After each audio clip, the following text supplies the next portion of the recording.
Vítajte. Dnes sa ponoríme do témy, ktorá je kľúčová pre finančnú budúcnosť mnohých z nás.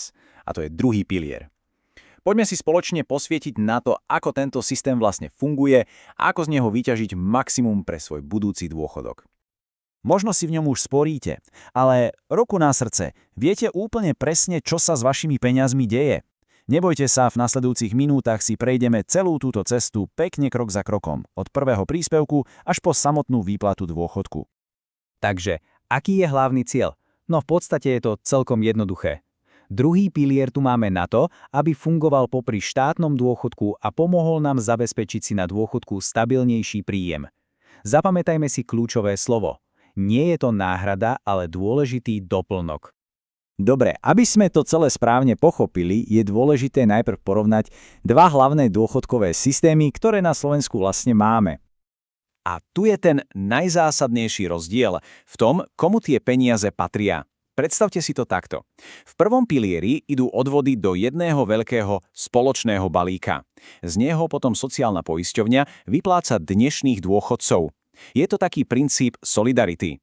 No a oproti tomu je druhý pilier, a to je váš súkromný osobný účet. Peniaze na ňom sú vaše a sú tam na to, aby sa investovali a zhodnočovali. Fajn. Teraz, keď už vieme, o čo ide, poďme sa pozrieť na to, ako sa do tohto systému vlastne dá zapojiť. Celý ten proces je nastavený veľmi priamočiaro, naozaj. Všetko sa to zvyčajne spustí s prvým zamestnaním.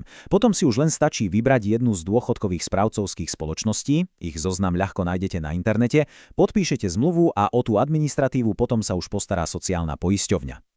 A teraz pozor, prichádza jedno z najdôležitejších pravidiel celého systému. Prvýkrát je možné do druhého piliera vstúpiť len do 40-ky. Po tomto veku už táto možnosť žiaľ zaniká. Takže je to rozhodnutie, ktoré sa naozaj neoplatí odkladať. Výborne, smednú.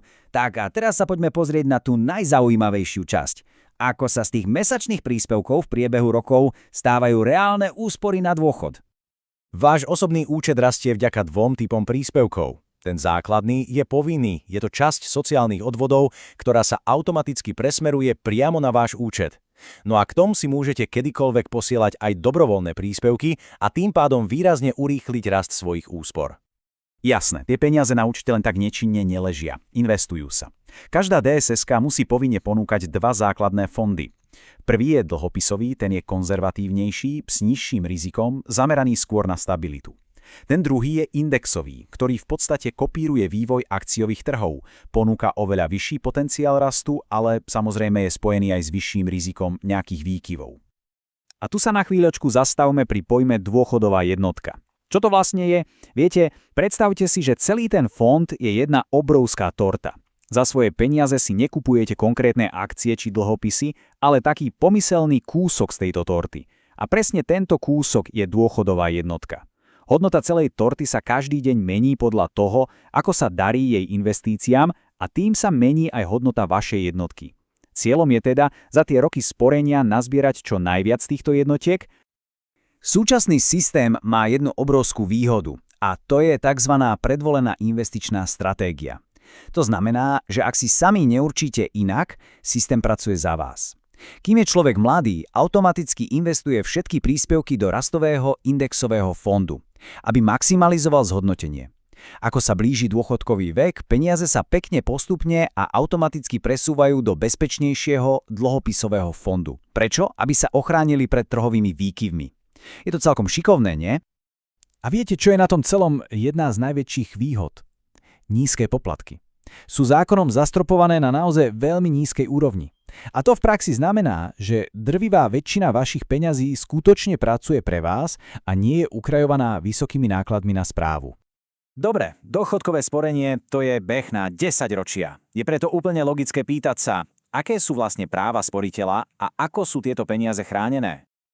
Úplným základom bezpečnosti je fakt, že peniaze na dôchodkovom účte sú váš súkromný majetok. Sú úplne a právne oddelené od majetku DSS-ky. Ona ich len spravuje vo vašom mene. Čo to znamená v praxi? No, že aj keby správcovská spoločnosť z akéhokoľvek dôvodu, povedzme, skrachovala, vašich úspor sa to nijako nedotkne. Vôbec sa nestanú súčasťou konkurzu, pretože jej jednoducho nepatria. Sú vaše. Okrem tejto základnej ochrany má každý sporiteľ aj kopu ďalších práv. Máte plnú kontrolu nad investíciami, môžete bezplatne meniť fondy, raz ročne dostanete podrobný výpis, ak nie ste spokojní, môžete kedykoľvek prestúpiť do inej DSS-ky. A čo je dôležité, úspory sú dediteľné. Stačí určiť oprávnenú osobu. No a na činnosť všetkých spoločností samozrejme dohliada Národná banka Slovenska. A sme v cieli. Po 10 ročiach sporenia a investovania konečne prichádza čas na zaslúženú odmenu. Ako sa teda človek dostane k svojim nasporeným peniazom? Tým spúšťačom je dosiahnutie oficiálneho dôchodkového veku, ktorý stanovuje zákon. V tom momente vzniká nárok požiadať o vyplácanie dôchodku z druhého piliera. Na výber je hneď niekoľko spôsobov výplaty. Prvá možnosť – kúpiť si za nasporenú sumu doživotný dôchodok od komerčnej poisťovne. To zaručí pravidelný príjem až do konca života. Druhá – dočasný dôchodok na vopred stanovené obdobie, napríklad na 5 alebo 10 rokov.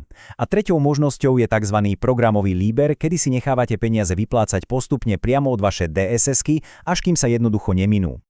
Tak, a prešli sme si celú cestu druhým pilierom. Od prvého dňa v práci, cez dlhé roky investovania, až po ten moment, kedy si začnete užívať plody svojho sporenia. A to nás privádza k takej záverečnej otázke na zamyslenie. Keď teraz poznáte všetky tie možnosti, je vaša osobná stratégia nastavená tak, aby vás doviedla k budúcnosti, akú si naozaj predstavujete?